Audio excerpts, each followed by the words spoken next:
네, 7월 8일 정례 브리핑을 시작하도록 하겠습니다. 최근 일주간 확진자의 증가율이 이전 3주 대비해서 53%가 증가하였으며 중앙방역대책본부는 현 상황을 4차 유행의 진입 단계로 판단하고 있습니다. 특히 이번 유행은 수도권을 중심으로 발생하고 있으며 최근 2일 사이에는 1,200명 규모의 환자 발생이 이어지고 있습니다. 다만 예방접종 실시 전인 지난해 3차 유행과 비교해보면 치명률은 약 3분의 1 수준으로 감소한 상황입니다. 또한 최근 들어서는 델타 변이의 검출률이 꾸준히 증가하고 있고 8월 중에는 우점화될 가능성도 배제할 수 없는 상황입니다. 직전 일주에 대비해서 최근 일주에 국내 감염 확진자 중에 주요 변이 바이러스의 검출률은 30.5%에서 39%로 증가하였고 특히 수도권에서의 주요 변이 바이러스의 검출률은 28.5%에서 39.3%로 증가한 상황입니다. 델타 바이러스에 대한 검출률은 직전 일주 대비해서 약 3배 증가해서 수도권에서의 검출률도 4.5%에서 12.7%로 증가한 상황입니다. 중앙방역대책본부는 민간 전문가와 합동으로 수학적 모델링을 이용하여 향후의 발생에 대한 전망을 추정을 해보았습니다. 7월 말 환자 수를 기준으로는 현 수준이 유지되는 경우에는 1,400명 정도의 수준에 도달할 수 있으며 현 상황이 악화될 경우에는 2,000여 명이 넘을 걸로 예측을 하고 있습니다. 하지만 적극적인 방역수칙 준수를 통해 확산이 억제되는 경우에는 환자 수는 감소세로 전환될 수 있습니다. 또한 백신 접종이 계획대로 이루어지면 거리두기 등 방역수칙 준수가 적극적으로 이행될 경우에 9월 말에는 훨씬 더 낮은 수준으로 감소가 예상되는 걸로 추정을 하였습니다. 중앙방역대책본부는 현재 유행 상황을 통제하기 위해서는 정부, 의료계, 그리고 사회경제 분야와 전 국민이 힘을 모아 이 위기 상황을 대응하는 것이 필요하다고 판단하고 있습니다. 먼저 정부는 고위험 시설에 대한 일제검사와 주기적 선제검사를 대폭 확대하고 군, 경 등 지원 인력을 투입하여 역학조사 역량을 확대하여 추가적인 전파를 차단하겠습니다. 또한 특별 방역 점검 기간 동안 방역 지침 위반 사례 등에 대해서는 무관역 원칙에 따라 엄중하게 대처하고 현장 점검을 강화하겠습니다. 국민 여러분들께서는 불효불급한 약속은 취소해 주시고 외출 등의 이동을 최소화하여 가정 내에서 안전하게 일상생활을 보내주시기를 바랍니다. 또한 조금만이라도 의심 증상이 있을 경우에는 즉시 진단검사를 받아주시기를 바랍니다. 기업 및 사업장은 불필요한 회의나 출장은 연기 또는 취소해 주시고 회식이나 집단 행사는 자제해 주시기를 바랍니다. 또한 재택근무를 활용하여 사무실 또는 사업장 내의 밀집도를 최소화하여 접촉을 줄여주시기를 바랍니다. 다중이용시설은 시설 내에 충분한 환기와 소독을 철저히 해주시고 출입명부 작성 등 방역관리를 철저히 해주시길 바랍니다. 주점, 유흥시설, 노래연습장, 학원 등 다중이용시설의 경우 종사자들께서는 주기적인 선제검사를 적극적으로 받아주시기를 바랍니다. 의료기관 및 약국에서도 유증상자가 방문할 경우에는 진단검사를 적극적으로 실시할 수 있도록 검사를 권고해 주시기를 바랍니다. 아울러 앞으로 여름철 그리고 장마철 도래로 인해 실내에 장기간 머무는 시간이 늘어날 것으로 예상되므로 에어컨 사용 시에도 실내 환기를 자주 해주실 것도 당부를 드리겠습니다. 오늘 하루 확진자 숫자가 1275명으로 국내에서 코로나19 발생 이후 최고치를 보여주고 있습니다. 당분간은 가파른 증가세가 지속될 가능성이 높은 4차 유행의 진입 단계라고 판단하고 있습니다. 방역 상황을 안정적으로 통제하지 못해 방역 당국자로서 국민들께 송구하다는 말씀을 드립니다. 1차 예방접종이 30%가량 진행되어 고령층의 치명률, 위중증은 줄일 수 있지만 우리 사회 전체를 감염으로부터 방어할 수준은 아닙니다. 오랜 코로나 대응으로 모두가 지친 상황에서 거리두기 완화 신호가 사람들의 접촉을 증가시키고 전파 속도가 빠른 델타 변이 바이러스의 증가가 지금의 유행 급증에 영향을 주었다고 생각을 합니다. 지난 1년 6개월을 인내하면서 거리두기와 방역에 참여해 주신 국민들께 또다시 방역 강화를 요청드려 대단히 송구하지만 서울, 경기 등 수도권 급증으로 시작된 지금의 유행을 빠르게 꺾고 사회 전체적인 희생을 줄이기 위해서는 다시 한번 우리 국민의 단합된 멈춤이 간절히 필요합니다. 지금의 감염이 증가하고 있는 청장년층도 그동안 방역에 동참하며 고통을 분담해 주신 데에 대해 고마운 마음과 함께 8월 달 백신 접종이 시작되기 전까지 좀 더 개인 방역을 강화해 주십사 요청을 드립니다. 지금의 고비를 넘고 짧은 기간에 감염 규모를 줄여 일상과 생업의 피해를 최소화하는 길은 강력하고 단합된 거리 두기로 가능합니다. 단합된 멈춤은 우리의 일상을 지키고 의료 자원과 방역 시스템 마비를 막을 수 있습니다. 유행이 안정화될 때까지 대면 모임의 취소와 이동 최소화, 실내 환기, 무증상 감염도 고려해서 적극적인 선제 검사를 하게 되면 확산세를 분명히 꺾을 수 있다고 생각합니다. 개개인의 참여는 물론 의료계와 사업장 등 사회 전 분야가 힘을 모아서 대응해야 가능한 일이라고 생각합니다. 방역당국도 선제적인 진단검사와 역학조사, 방역상황 점검과 예방접종에 총력을 다하겠습니다. 네. 이상입니다. 그럼 지금부터 기자님 질문에 답변 드리는 시간 갖겠습니다.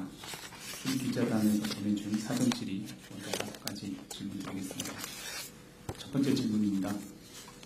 가장 최근 기준으로 코로나19와 또 계절 독감의 치명률 그리고 전파력이 각각 얼마인지 또 이 두 감염병을 비교했을 때 코로나19가 실제로 얼마나 더 위험한지 설명해 달라는 질문이 있습니다.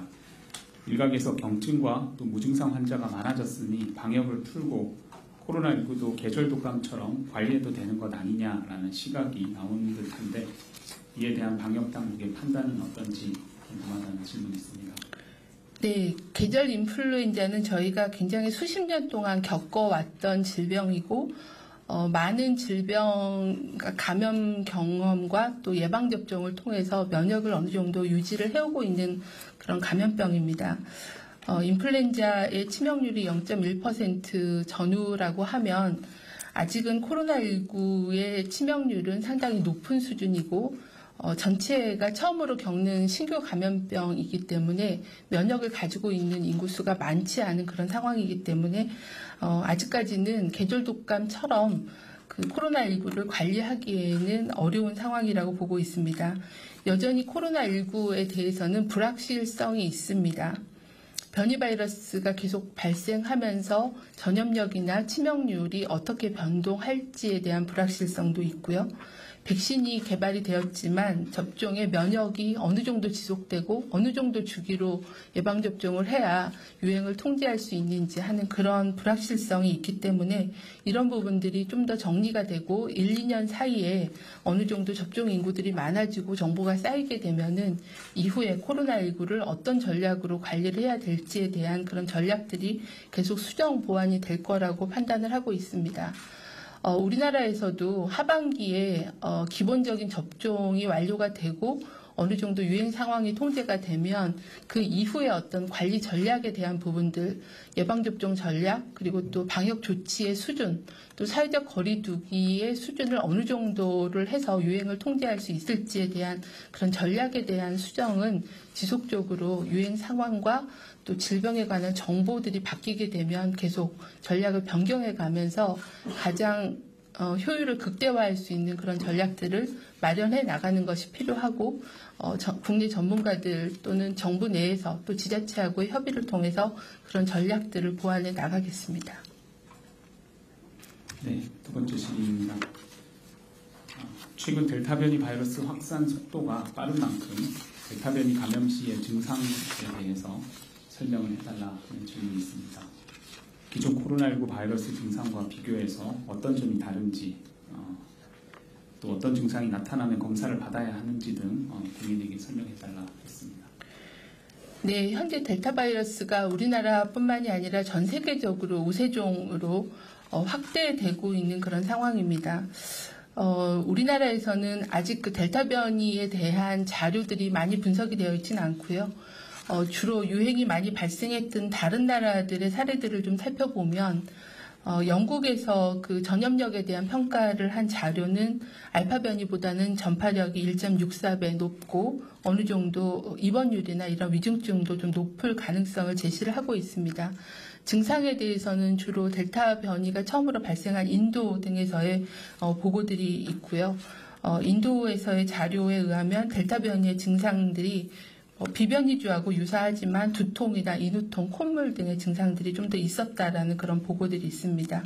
하지만 증상만 가지고 구분하기는 어렵고 발열, 기침, 미각, 후각 소실, 그리고 두통, 인후통, 콧물 등 이런 증상들이 있는 경우에는 코로나19의 감염증을 의심해보고 즉시 검사를 받아주시기를 거듭 요청을 드립니다. 네, 세 번째 사전 질의입니다. 4차 유행이 지난 1, 2, 3차 유행과의 차이점은 무엇으로 분석을 하는지, 그리고 코로나19 백신 접종이 진행됐음에도 오늘 역대 가장 많은 하루 신규 확진자 수를 기록한 원인에 대해서도 브리핑에서 설명이 있었지만 또 추가 답변 부탁드립니다. 네, 저희가 3차 유행은 지난 12월 달에 주로 요양병원, 요양시설, 그리고 병원, 그리고 종교시설과 교정시설에서의 어떤 대규모 집단발병으로 3차 유행이 진행이 됐었고요. 그 당시에는 아무래도 고위험 시설인 요양병원, 의료기관에서의 집단발병이 이루어지면서 상당히 치명률 그리고 사망자가 상당히 많았었습니다. 그리고 그 당시에 유행했던 바이러스의 유형은 GH 그 유전형의 바이러스가 주로 유행을 했던 그런 상황입니다. 최근에 유행하고 있는 양상은 이거하고는 좀 다르게 저희가 예방접종을 고위험군에 대한 예방접종을 상반기에 시행하면서 다행히 요양병원 시설 의료기관에서의 유행은 크게 보고되고 있지 않고 그 결과로 치명률이나 그리고 위중증률은 상당히 낮은 그런 차이점을 다행히 보여주고 있습니다. 다만 이제 바이러스의 유행 양상이 지난번에는 GH에 그 계속 유행했던 바이러스가 돌았던 반면에 최근에 유행하고 있는 거는 알파형 변이와 또 그리고 델타형 변이라고 하는 주요 변이 바이러스의 점유율이 40% 이상 나타내고 있어서 전염력이 좀 더 높은 그런 바이러스가 유행하고 있는 특성이 좀 다르겠고요. 그리고 그 유행이 발생하고 있는 연령층이 과거에는 5, 60대 이상의 고령층에서의 발생과 사망이 많았다고 하면 최근에는 접종이 이루어지지 않은 60세 미만의 연령층, 특히 활동량이 많은 20, 30대의 연령층에서의 환자가 증가하고 있고 또 무증상이나 경증이 많기 때문에 본인들이 감염 사실을 인지하기 어렵고 또 그러다 보니까 조기에 검사받기가 어려운 그런 특성들이 조금 다르다라고 생각을 하고 있습니다. 그래서 이제 그렇게 하고 또 바이러스의 유형이 다른 그런 3차 유행하고의 특성은 좀 다른 그런 양상을 보여주고 있기 때문에 이제 그 양상에 맞는 그런 전략들을 수립하고 대응을 하는 게 필요한 상황입니다. 백신 접종이 진행됐음에도 이렇게 신규 확진자가 가장 많은 숫자를 보인 이유에 대해서 물어보셨는데요. 아무래도 앞서서 그 유행의 양상이 다른 점을 말씀드린 것처럼 젊은 층에서의 감염이 높다 보니까 이동 반경이 좀 크고 또 만나는 사람들이 많고 그리고 또 무증상 경증 때문에 질병을 인지하기가 어렵고 또 예방접종이 시행되지 않아서 그런 특성들로 인해서 위중증률은 높진 않지만 감염된 확진자 숫자는 좀 더 증가할 걸로 그렇게 예측을 하고 있습니다. 네, 관련된 각 유행 시기별 주요 특성은 오늘 보도 참고자료 23페이지에도 있습니다. 취재에 참고하시기 바랍니다. 다음은 네 번째 사전 질문입니다. 확진자 급증으로 역학조사 대상자도 급증할 것으로 보이는데 역학조사관 등 인력 부족이나 또 기존 인력의 업무 강도가 세질 것에 대한 대책은 있는지 궁금하다는 질문이 있습니다. 현재 보건소와 지자체는 굉장히 이중고를 겪고 있습니다. 방역에 대한 조치와 예방접종 두 가지의 업무를 동시에 시행해야 되기 때문에 동일한 인력으로 두 가지 업무를 집중하다 보니까 굉장히 많은 그런 업무 부담을 안고 있는 그런 상황입니다. 특히 발생이 많은 지자체에서는 확진자가 급증함에 따라서 확진자 격리, 또 접촉자를 파악하고 또 자가격리를 시키는 등의 업무가 많이 늘고 있어서 중앙과 또 지자체에서의 행정인력을 지원하는 것들을 검토하고 있고 또 대응하고 있는 그런 상황이지만 여전히 어려운 상황이긴 합니다. 특히 보건소나 지자체에서 예방접종 그리고 선별검사 또 역학조사와 접촉자 관리를 하고 있는 그런 지자체의 많은 그 담당자들께 국민 여러분들께서도 격려의 말씀 주셨으면 감사하겠습니다. 네, 사전 질문 마지막입니다. 현대백화점 집단 감염과 관련해서 직원들 사이에서 확진자가 다수 발생한 원인을 무엇으로 보고 있는지 역학조사를 통해서 파악한 내용이 있으면 확인해달라 했습니다. 또 현대백화점과 또 관련 델타 변이 여부 분석을 하고 있는지 결과가 나왔는지도 함께 알려달라 질문이 있습니다. 네, 현대백화점 집단 감염에서는 현재 역학조사와 또 노출자에 대한 검사가 진행 중에 있습니다. 현재까지 확인된 확진자들은 대부분 백화점의 종사자들에서 확인이 되고 있고 또 백화점을 다녀가신 분들에 대해서는 검사가 진행 중에 있기 때문에 어느 정도 확산이 됐는지에 대해서는 며칠 동안의 검사와 조사를 해봐야지 알 수 있을 것 같습니다. 아무래도 지하 식품점부터 유행이 시작이 됐고 또 그 종사자들 간의 공용 공간을 같이 쓰고 또 환기가 또 어려운 그런 환경적인 요인들 그리고 무증상으로 감염됐을 경우에는 조기 인지가 안 돼서 장기간 감염이 노출된 그런 상황들이 좀 복합적으로 작용했을 거라고 보고 있기 때문에 그런 부분들에 대해서는 조사가 진행되는 대로 매일 알려드리도록 그렇게 하겠습니다. 변이 바이러스에 대해서는 아직 분석이 진행 중이어서 이 부분도 나오면 바로 말씀을 드리도록 하겠습니다. 네, 지금부터 현장에서 보내주신 문자 질문 답변 드리겠습니다. 첫 번째, 한국일보 임소영 기자님. 서울시가 임시선별검사소를 거의 2배 수준으로 확대하고 있습니다.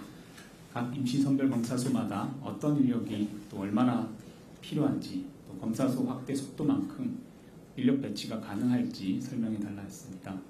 생활치료센터에서도 확대 중인데 여기에 투입될 의료인력 역시 충분히 확보가 가능한 상황인지 확인해달라 질문이 있습니다. 네, 선별검사소를 확대하려면 필요한 인력은 검체 채취를 할 수 있는 의료 인력이 필요하고요. 그리고 또 검사 관련된 행정적인 부분을 지원할 수 있는 행정 인력들이 같이 필요한 상황입니다. 이 부분은 아마 서울시하고 지자체, 시군구하고 또 복지부에서 그 인력에 대한 지원 부분들을 진행할 예정이고 필요한 비용에 대해서는 행안부가 특별교부금 등을 이용해서 예산 지원을 하는 걸로 그렇게 진행하고 있는 그런 상황입니다. 아무래도 이제 앞서 말씀드린 것처럼 역학조사와 예방접종 등을 통해서 굉장히 많은 인력들이 필요하기 때문에 어려움은 있지만 검사소를 확대해서 단기간에 위험에 노출되신 분들에 대한 일제 검사를 통해서 확진자를 찾아내고 또 접촉자 파악과 확진자 격리를 통해서 추가적인 전파가 되는 것을 1차적으로 막아야 현재의 확진자 증가를 억제할 수 있기 때문에 조기 검사 그리고 철저한 역학조사 그리고 접촉자 관리라는 기본적인 방역 조치가 다시 한번 더 중요한 그런 시기이기 때문에 이 부분에 충분한 인력들이 배치될 수 있게끔 중대본 차원에서도 지원을 하도록 하겠습니다. 생활치료센터는 현재 중앙에서 중수본이 운영하는 생활치료센터와 또 각 지자체가 운영하는 생활치료센터를 확충하는 계획이 이미 마련이 돼서 준비에 들어가 있는 상황입니다. 이 부분도 그 생활치료센터를 운영을 담당하게 될 그 의료기관 등을 매칭해서 충분한 의료 인력이 확보될 수 있도록 지금 중수본이 현재 대응을 하고 있다는 답변 드리겠습니다. 네, 방역과 관련된 질문 먼저 드리고 또 예방접종 관련된 질문 드리겠습니다. 코리아 헤럴드 김아린 기자님, 방역 당국에서는 최근 확산세에 변이 바이러스가 어느 정도 영향을 준 것으로 보고 있는지 질문이 하나가 있고, 오늘 오전 복지부에서 설명한 내용으로는 델타 변이가 증가하고 있으나 아직까지 소폭의 영향을 미치고 있고 주요 변이가 국내에서 우세종으로 가고 있지는 않다라는 설명을 했는데, 그렇다면 현재 국내 유행은 변이 바이러스가 주도하는 것은 아니라고 이해를 할 수 있는 것인지 확인해달라는 질문이었습니다. 네, 오늘 말씀드린 바대로 현재 우리나라 감염자에서 주요 변이 검출률은 39% 정도입니다. 근데 이게 7월 3일 기준이기 때문에 좀 더 유행에 대한 진행이 되고 또 변이 바이러스 최근 자료들이 분석이 되면 계속 주요 변이 검출률이 증가하고 있는 양상은 맞습니다. 다른 나라, 일본이나 영국이나 미국이나 다른 나라들에서의 주요 변이 검출률에 비하면 아직까지 주요 변이 검출률이 50% 아래로 보고가 되고 있는 상황이긴 합니다. 하지만 변이 바이러스의 그 점유율이 계속 증가하고 있는 양상이고, 특히 델타 변이 바이러스 같은 경우는 다른 나라 사례들에서도 보면 굉장히 급속하게 확산되고 우세종으로 이렇게 자리 잡고 있기 때문에 우리나라에서도 그렇게 될 가능성, 위험성은 있다라고 보고 있습니다. 아마 복지부 브리핑에서 말씀드린 것은 현재 시점에서의 점유율을 말씀을 드린 것 같고요. 앞으로는 우세종으로 갈 위험성은 분명히 있다라고 말씀을 드리겠습니다. 네, 네 번째 한국경제 이선아 기자님. 지난달 기준으로 역학조사관이 456명이라고 했는데 조사 인력까지 포함하면 규모가 어떻게 되는지, 그리고 하루 평균적으로 역학조사가 완료돼서 감염 경로가 규명되는 인원이 몇 명인지도 함께 말해달라 했습니다. 네, 담당 국장님이 좀 답변 드리도록 하겠습니다. 네, 이상원 역학조사 분석단장 설명드리겠습니다. 네, 지금 그 역학조사관이라고 불리는 이런 역학조사 전문 인력들은 그 400명이 좀 넘는 그런 상황입니다. 그리고 역학조사를 지원하기 위해서 각 시군구에서 확보하고 있는 인력은 약 7,000명에서 10,000명 정도까지도 이를 수 있습니다. 여기에는 이제 역학조사뿐만이 아니라 다른 행정 지원이라든가 이런 그 지원을 모두 포함하는 인력이 되겠습니다. 현재 역학조사가 완료돼서 감염 경로가 규명되는 비율은 보통 이제 그 미규명률이 한 29%, 30% 정도이기 때문에 현재 그 정도의 수준, 그러니까 숫자가 아니라 비율로선 그 정도 숫자라고 생각하시면 되겠고, 보통 보면 한 그 70% 이상의 그 비율은 규명이 된다, 이렇게 말씀드릴 수 있습니다. 다만 그 규명률이라고 하는 것은 그 일정하게 넘어가기 어려운 한계점들이 있습니다. 즉 이제 처음부터 전혀 그 어떤 감염에 대한 그런 단초가 없거나 이런 경우라면 그 상당히 많은 노력을 기울인다 하더라도 좀 그 규명률이 완전하게 높아지는 데는 한계점이 있는 것도 아울러 설명드립니다. 네. 다음은 여섯 번째 현장 질문, 서울경제 서지혜 기자님 질문입니다. 변이 바이러스 검출이 높아지고 있는데 해외 입국자 격리 면제를 재검토해야 한다는 목소리도 있다 설명했습니다.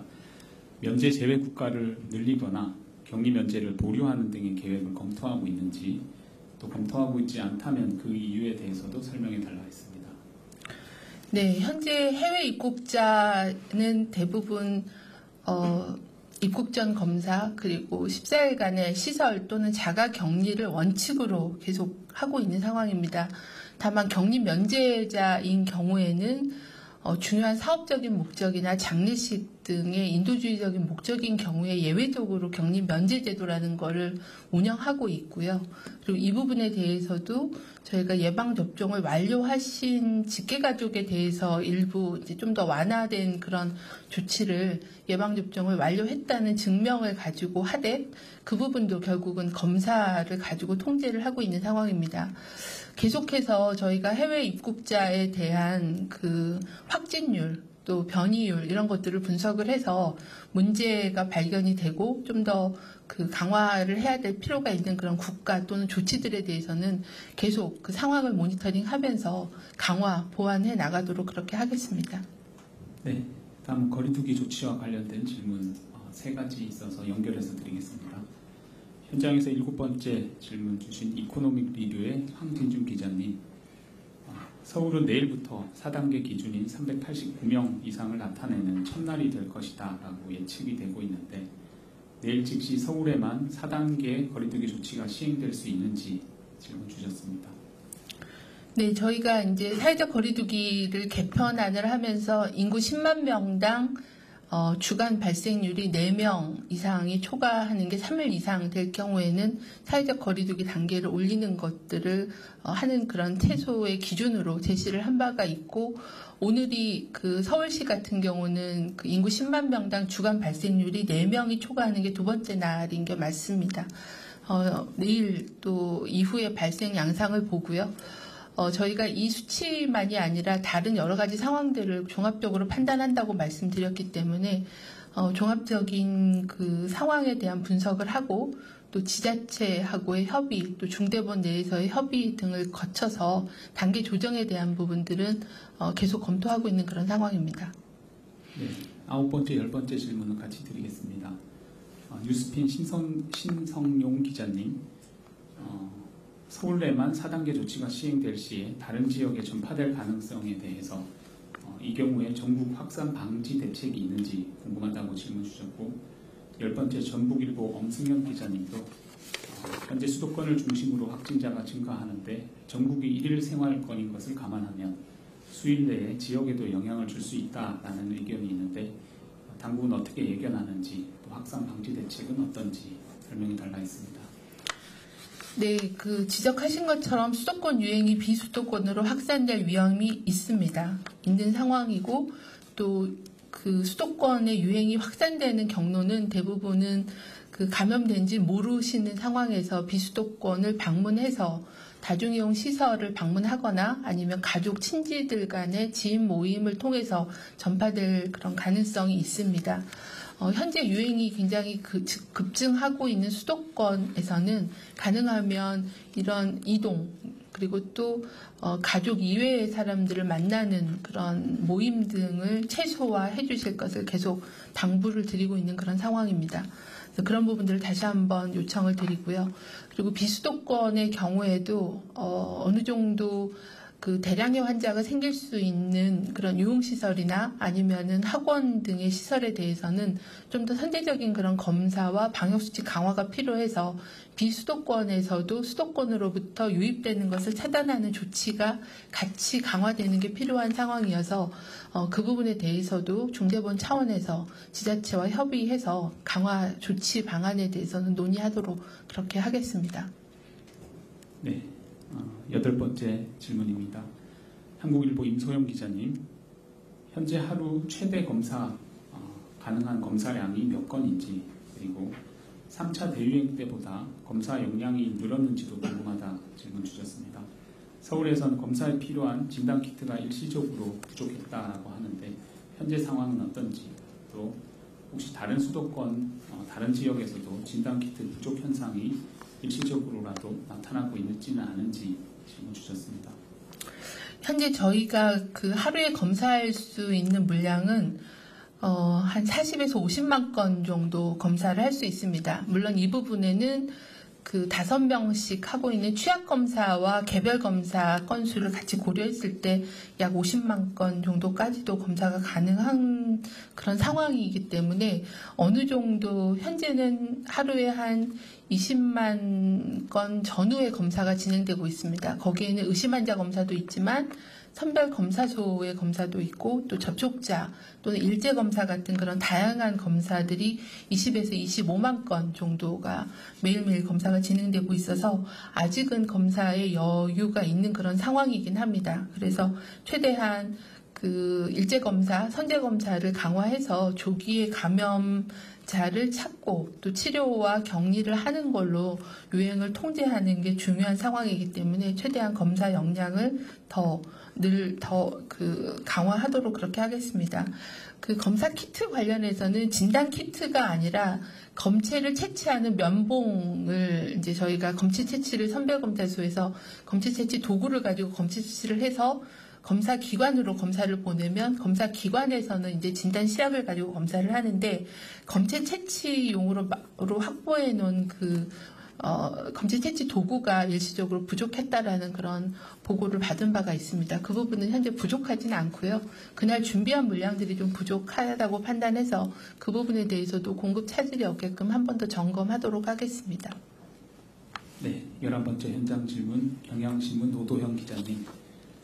현재 백화점, 음식점, 주점, 목욕탕, 학교 등에서 집단 감염이 나오고 있는데 최근 주요 변이 감염 사례 가운데 방역수칙 위반이 확인된 건이 있으면 설명해 달라 했습니다. 수칙 위반이 아니더라도 위험 요인은 무엇이었는지 궁금하다 질문이 있습니다. 네, 담당 국장이 설명드리도록 하겠습니다. 이상원 역학조사 분석단장 설명드리겠습니다. 네, 지금 그 백화점이라든가 이런 음식점 같은 다중이용 시설에서 이제 이딱 음식 방역 수칙과 걸맞지 않는 그런 내용들이 있습니다. 근데 모든 경우가 이렇게 해당되는 것은 아니고 또 수칙을 위반해도 약간 경미하거나 또는 이런 사례도 있습니다. 지금 모든 쪽에서 공통될 수 있는 위험 요인이 있다면은 충분한 환기가 잘 되지 않고 있다는 그런 점입니다. 여러 번 강조드렸지만은 이런 비말에 의한 확산은 빠르게 확산되는 그런 경향이 있는데 여기에 대해서 충분히 환기를 하는 것이 좀 대부분 미흡하고 그 다음에 이제 일부 주점이라든가 이런 쪽에 대해서는 노래를 부르거나 이런 양상이 있는데 이런 경우 상당히 위험합니다. 그래서 이런 쪽은 발열 수칙에도 걸맞지 아니하고 상당히 위험한 것으로 이렇게 보고 있습니다. 또 반드시 마스크를 쓰셔야 되는데 이런 경우가 미흡한 부분이 가장 아쉽습니다. 네, 12번째 조선일보 이준우 기자님 질문이 있습니다. 수학적 모델링 결과와 관련된 질문입니다. 수학적 모델링 결과 1일 확진자 수가 최악의 경우에 7월 말 2,140명에 이를 수 있다라고 했는데 관련 내용을 좀 더 상세하게 설명해 달라고 했습니다. 감염 재생산 지수별 시나리오에 따라서 어떤 결과가 나온 것인지요? 예, 좀 약간 설명드리기 어려운 부분일 수 있겠습니다. 좀 약간 상당히 수학적인 부분이어서 좀 쉽게 설명드리면은 단위 시간대에 얼마나 많은 사람들을 만나고 이 사람들에 의해서 폭로가 이루어지고 또 감염이 이루어지거나 아니면은 격리가 되거나 그다음 사망 또는 회복이 되어야 되는 그런 과정을 미분 연립 방정식으로 풀어낸 그런 상황입니다. 따라서 이제 접촉률이 높아져서 바이러스에 많이 폭로되거나 아니면 제때 격리를 하지 못한다 그러면은 감염의 위험이 높아지고 환자 숫자는 증가하는 이런 시나리오가 나오게 됩니다. 지금 저희가 7월 말에 예상하는 시나리오는 현재 있는 재생산 지수도 이제 분명히 참고하는 것이고요. 이것이 조금 더 악화될 수가 있습니다. 유행의 진전에 따라서 좀 더 재생산 속도는 빨라지는 경향이기 때문에 이럴 경우에 악화된 시나리오에서는 이제 7월 말에 2,100여 명도 가능하다 이렇게 분석했다 말씀드릴 수 있겠습니다.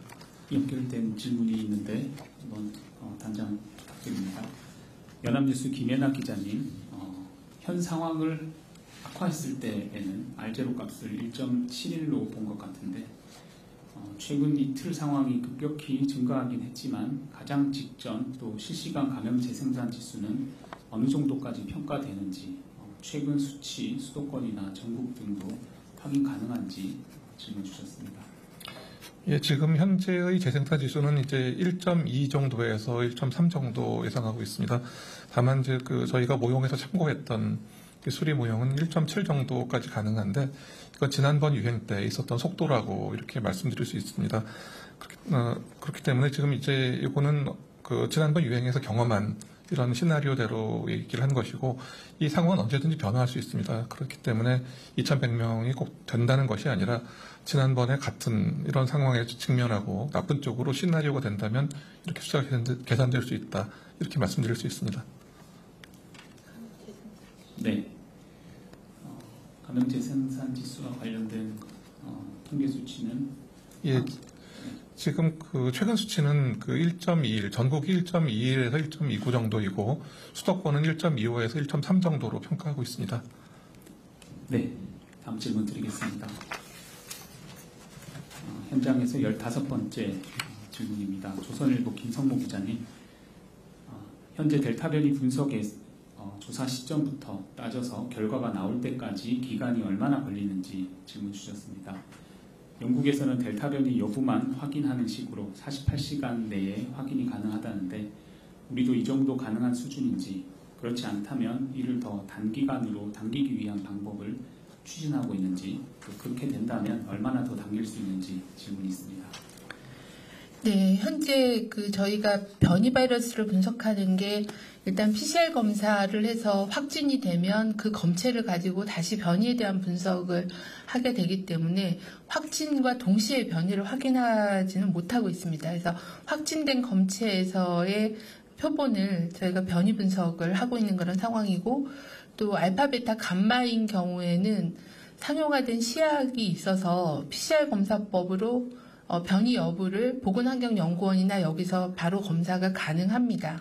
그래서 그건 저희가 어느 정도 정확도 검증을 해서 알파, 베타, 감마에 대해서는 시도 보안원 그리고 권역센터에서도 빠른 시간 내에 이제 변이 분석을 하고 있고요. 다만 델타 변이의 경우에는 저희가 시중에 나온 시약에 대한 평가를 했더니 정확도가 한 80%로 좀 낮아서 그걸 사용하기 어려워서 권역센터나 질병청에서 변이 분석을 하고 있는 그런 상황입니다. 그래서 이 부분은 새로운 시약들에 대한 평가가 진행 중에 있어서 그 부분이 어느 정도 정확도가 검증이 되면 바로 그 보안연이나 권역센터에 적용을 해서 좀 더 분석 시기를 좀 단축하려고 검토를 하고 있는 그런 상황입니다. 네, 다음은 통계를 좀 확인해야 되는 답변이긴 합니다. 16번째 뉴시스 임재희 기자님, 또 동아일보 조건희 기자님 청장 발언 중에 좀 확인해달라는 내용이 있습니다. 오늘이 서울시 같은 경우 인구 10만 명당 주간 발생률이 4명이 초과하는 게 두 번째 날이다라는 설명을 했는데 8일 0시 기준까지는 안 넘었는데 10만 명당 4명 기준을 오늘 초과한 건지 이 부분에 대한 확인 요청이 있습니다. 네, 이 부분은 네, 이 부분은 이제 저희가 매일매일 그 7일 정도의 주간 누적 주간에 대한 발생률을 계산하고 있는데요. 확인해서 숫자로 알려드리도록 하겠습니다. 네, 지금부터는 백신 접종과 관련된 질문 3가지 드리고 브리핑 마무리하겠습니다. 순서로는 두 번째 현장 질문입니다. SBS 남주현 기자님, 오늘 새벽 백신 접종 예약 과정에서 네트워크 문제로 장애가 발생하는 등 매번 예약이 시작될 때면 대상자들이 혼란과 불편이 있습니다. 대상 인원이 많은 50대나 40대 이하 예약이 똑같이 진행이 된다면 더 큰 혼란이 미쳐질 텐데 어떻게 대비하고 있는지, 또 어떤 대책을 준비 중인지 질문했습니다. 네. 네, 이 부분은 추진단의 김기남 접종기획반장 설명드리겠습니다. 예, 어제 0시부터 어린이집과 유치원 그리고 이제 초등학교 1, 2학년 교사들에 대한 그 예약이 시작이 됐습니다. 이제 그 과정에서 네트워크에 장애가 있어서 일부 일정 기간 동안 예약이 지연되거나 예약이 어려워지는 문제가 발생을 했습니다. 그 이후에 이제 긴급 장애 복구를 해서 그 2시 20분부터는 이제 예약이 정상적으로 진행이 되고 있습니다. 앞으로도 이제 대규모 그 예약이 진행이 되기 때문에 이런 그 예약 대비해서 시스템상의 문제가 없도록 사전에 점검하고 보완을 하도록 하겠습니다. 그리고 또 이제 예약 기간 분산이라든지 예약상의 문제가 없도록 준비를 하도록 하겠습니다. 네, 다음은 백신 별로 변이 바이러스에 어느 정도 효과가 있는지 질문, 현장에서 5번째 질문 내용입니다. KBS 민정희 기자님 질문 주셨습니다. 아스트라제네카, 또 화이자, 모더나, 얀센 백신의 접종을 권장 횟수대로 마쳤을 때 델타 변이 감염을 막는데 얼마나 효과가 있는지, 또 비변이주와 비교했을 때의 예방률은 어떻게 되는지 궁금하다는 질문이 있습니다. 네, 저희가 이제 주로 영국이나 이스라엘에서 나온 자료들을 가지고 말씀을 드리는데요.